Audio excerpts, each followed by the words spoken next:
E na Câmara, a oposição articula a criação de uma CPI para investigar a suposta interferência da USAID, Agência dos Estados Unidos para o Desenvolvimento Internacional, nas eleições brasileiras de 2022. Segundo os deputados Eduardo Bolsonaro e Gustavo Gayer, até o momento, 60 assinaturas de parlamentares já foram coletadas. O requerimento para a abertura da comissão menciona que o método da agência para interferir nas eleições presidenciais brasileiras de 2022 incluiu censura, regulamentação das redes sociais e promoção de debates políticos direcionados à atuação na construção de narrativas midiáticas que favorecem agendas políticas não necessariamente alinhadas aos interesses do povo brasileiro. Silvio Navarro, muito boa noite, seja bem-vindo. Ainda ontem recebemos aqui a deputada Bia Kicis, que nos falou também, até em primeira mão, sobre a coleta de assinaturas para a abertura dessa CPI. A gente traz aqui o número de 60 assinaturas. Enfim, temos falado ao longo da semana dessas denúncias graves em relação à agência USAID. Ontem também trouxemos que o presidente Trump confirmou que vai fechar a agência. Os funcionários foram afastados e, claro, a gente também precisa investigar o impacto dessa USAID nas eleições brasileiras de 2022. Paula, boa noite, querida, meus amigos Constantino, Piotr, Augusto, meu irmão, boa noite você que nos acompanha. Bom, vamos lá. Em primeiro lugar, eu acho que é preciso que o presidente da Câmara dos Deputados, Hugo Motta, recém-empossado, diga o que ele vai fazer com a fila de CPIs que já foram apresentadas, já foram protocoladas, tem número regimental, mas nunca foram instaladas. Eu vou dar o exemplo de uma só aqui, por exemplo, a CPI de abuso de autoridade, que poderia, inclusive, investigar a atuação de ministro do Supremo Tribunal Federal. Para dar o exemplo de uma CPI. Então, o presidente da Câmara precisa decidir o que é que ele vai fazer com essa fila de comissões, como eu disse, já protocoladas. A Câmara tem um limite regimental de comissões que podem funcionar simultaneamente. Então, não adianta você recolher várias assinaturas para várias CPIs em vários flancos, frentes diferentes, se você não tiver algo organizado na mesa diretora da Câmara, como eu disse, recém-empossada. Então, vamos aguardar.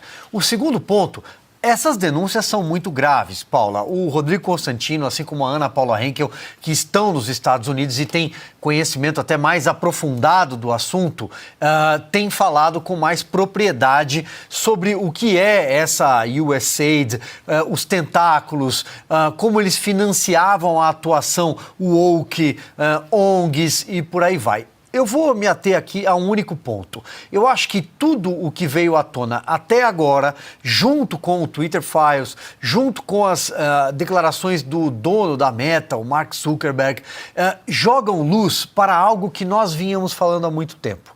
Há algo estranho no histórico das eleições de 2022. Algo estranho. Não estou aqui falando sobre urnas para não entrar num tema proibido. Estou falando sobre um processo eleitoral maculado, um processo que teve interferência, talvez, externa, com base nessa nova investigação, revelação, mas também com a punição para um único espectro da política brasileira à direita. Acho que o processo eleitoral foi todo maculado em 2022. Está muito claro, é uma caixa de Pandora, uma caixa preta, que precisa ser aberta. Se o caminho será a CPI, não sabemos. Resta, portanto, a palavra do presidente da Câmara. Mas as comissões temáticas do Congresso Nacional, no Senado e na Câmara, têm todas as condições de investigar. Tem as ferramentas. Vai faltar a quebra de sigilo, mas também, até aí tem um ponto. Estamos falando de uma instituição e de organismos internacionais. A quebra de sigilo é mais complexa nesse sentido. Portanto, as próprias comissões têm ferramentas e caminhos para investigar por conta própria. Consta essa novela, essa história aí só piora da USAID. Se essas denúncias realmente se confirmarem, tudo indica que vai ser um escândalo de proporções globais, né? Histórico de corrupção aí dessa agência. Paula, é um escândalo de proporções, digamos, sem precedentes, né? Basta acompanhar a quantidade de mensagens que estão vindo à tona, né? Tanto do Elon Musk até o próprio presidente Trump e vários da equipe, né?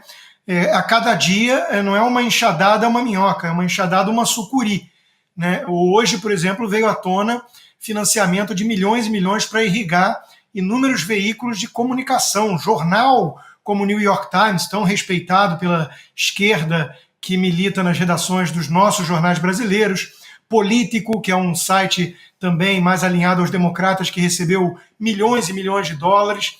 É um negócio escandaloso, né? Realmente a USAID, que foi criada lá no governo Kennedy, com boas intenções, e muita gente imagina recursos, mantimentos, comidas chegando às crianças pobres do Sudão, né? Na prática estava servindo para alimentar, por exemplo, com 280 milhões de dólares quase, os cofres do George Soros, um bilionário especulador, queridinho da esquerda democrata, porque financia essa turma toda, e hoje a gente descobre que financia com o nosso dinheiro de impostos americanos.